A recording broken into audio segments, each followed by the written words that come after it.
luar negeri itu bukan untuk dimakan yang hasilnya cuma bakal jadi tai, tapi untuk pembangunan, kata Mbah Harto. Ya, ini presiden kita yang kedua ya.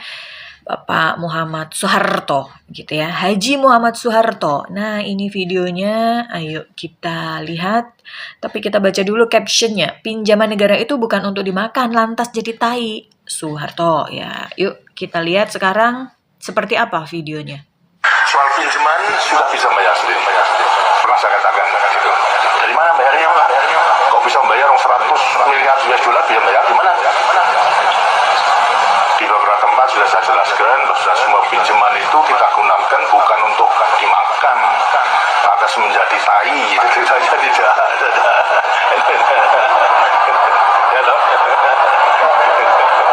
Tapi kita gunakan untuk membiayai proyek-proyek itu. Sampai proyek-proyek itu adalah berhasil. Hasilnya untuk mencukupi hutang kita, tapi proyeknya juga mesti ada nilainya. Coba sekarang, di mana-mana saya melihat adanya pabrik pupuk, ya, di Kalimantan, di Gresik dan sebagainya, di Sumatera ada pabrik pupuk, pabrik semen itu dibangun dari pinjaman. Kemudian pabrik baja, lantas. Oke, itu tadi ya pesan dari Mbah Soeharto gitu kan ya. Pak Soeharto. Oke, selama 32 tahun kita dipimpin oleh beliau ya, dulu Orde Baru begitu kan. Oke, terus mari kita simak bersama-sama bagaimana pendapat para rakyat Indonesia melalui balasan yang paling relevan. Berarti Pak Jokowi benar dong jadi gedung-gedung yang menjulang tinggi dan jadi jalan-jalan yang bagus. Waduh, itu kan pidato. Faktanya digoyang Soros dikit langsung hancur-hancuran kita, mirip Vietnam. Bagus di luar, di dalam rapuh. Itu Vietnam, tinggal ambruk aja. Dulu dan sekarang beda jauh. Dulu jumlah penduduk Indonesia berapa dan sekarang berapa. Dulu lo belum tahu ayam tidak ada ayam blur. Jangan terlalu tolol. Kenapa? Apa itu? Oke, coba balasannya Al-Fatihah buat beliau ya. Pabrik, jalan tol, bandara, pelabuhan, bendungan manfaatnya besar and menghasilkan uang. Indikator keberhasilannya dapat dilihat and terukur. Sekolah Garuda, sekolah rakyat, MBG katanya menyiapkan generasi muda yang bagus ke depan. Apa indikator keberhasilannya? Tidak bisa diukur ya. Terus mega proyek yang menghabiskan banyak biaya. Salah satu pemikiran yang logis dari Mbah Harto, coba bandingkan dengan mantan-mantannya. Semua sumber daya, mantan-mantunya ya, maaf. Mantan-mantunya itu ya Pak Prabowo itu yang saat ini menjadi presiden. Semua sumber daya dikerahkan untuk memproduksi tai, bahkan biaya pendidikan dan biaya berobat orang-orang miskin saja dia sulap jadi tai. Negara emerging dengan pemikiran demensia. Dengerin tuh mantan mertuamu Pak Prabowo ya, Soeharto ini biang keladi Indonesia jadi tidak bisa mandiri atas tanah sendiri. Mantunya mungkin belum lihat video ini Bib ya. Al-Fatihah buat almarhum Pak Soeharto. Itu dulu zaman Cang Ato, kalau sekarang udah proyek pemerintah yang beneran jadi tai, namanya program MBG. Jadi tai yang makan dan jadi tai para pengelolanya. Kok Pak Harto tahu kalau Prabowo utang untuk bikin tai MBG? Pantesan dulu diusir.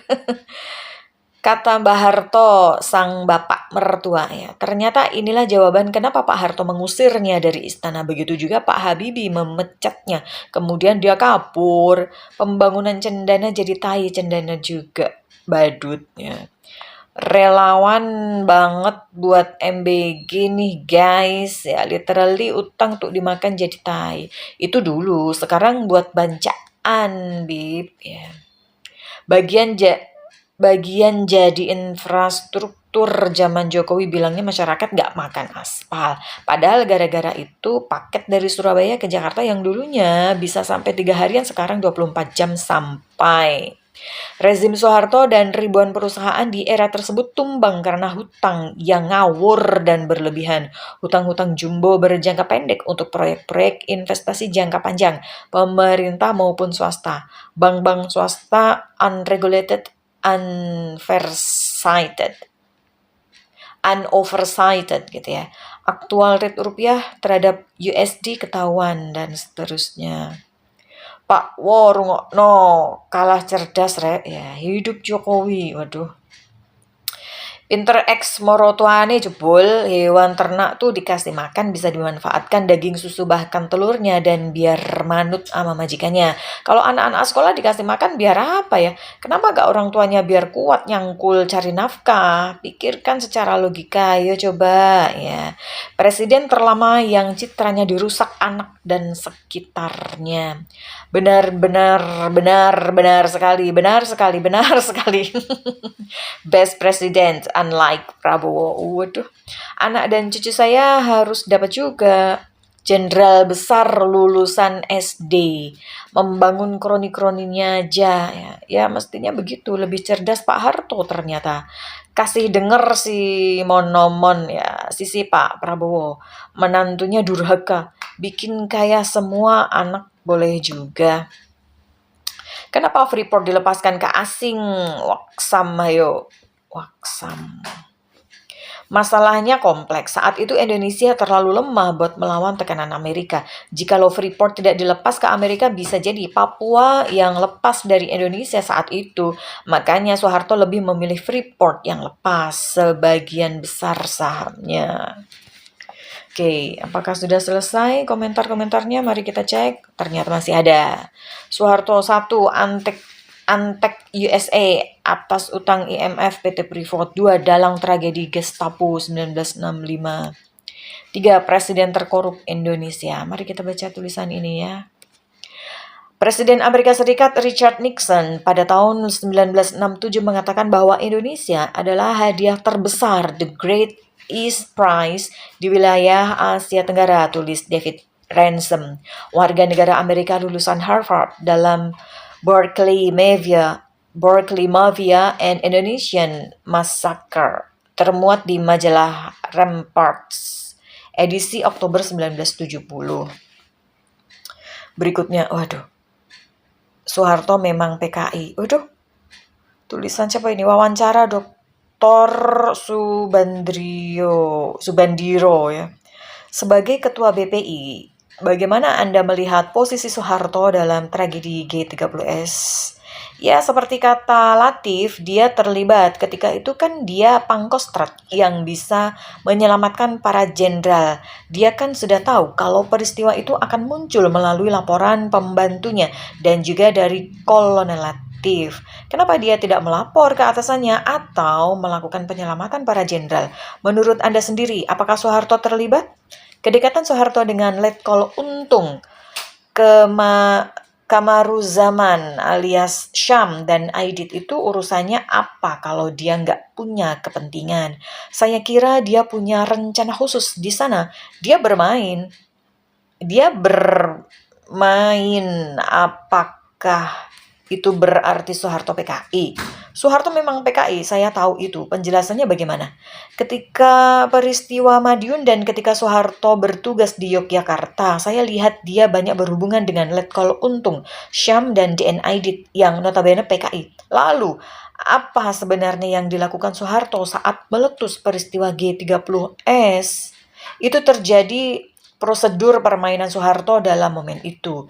Dia dekat dengan beberapa orang penting di PKI, tetapi dia menyalahkan PKI ketika itu. Kalau dia tidak punya hubungan dekat dengan PKI, mestinya dia menjadi target penculikan karena dia jenderal dengan posisi penting. Bagaimana Anda melihat kondisi Soeharto sekarang? Kasihan juga sih, dia banyak dihujat rakyat, tak percaya lagi kepadanya, tetapi ya itu memang buah dari perbuatannya. Dia harus mempertanggungjawabkannya. Adil, 30 September 1998. Oke. Itu tadi ya. Tidak ada yang mengomentari dua tulisan ini. Oke, kita next comment. Beliau bisa diusir ke Yaman itu. Aduh, diusir ke Yaman ya. Oke. Nah, bagaimana ini menurut pendapat para netizen? Silahkan tulis di kolom komentar. Jangan lupa juga untuk like dan subscribe channel Drama Politik ini, karena hanya di channel Drama Politik akan disajikan banyak sekali drama-drama politik tanah air.